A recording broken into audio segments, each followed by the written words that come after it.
Berto Barbarani, l'ultima leva. Passerai anni, e frusto l'orologio.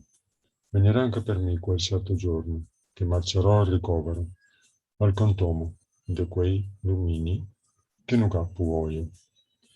Pocei sul naso, leserò sul sfoglio, tabaccando alla scatola de corni, coi occhi bisi che si guarda intorno, sempre in sospetto di un qualunque imbroglio. Passerai anni, e con la man che trema, salutando i puvecci che va via, senza un ricordo, senza una bestemmia. Mi sentirò sulle mie quattro asse, aspettando all'intro dell'agonia, che il chiama sotto quei della mia classe. Berto Barbarani.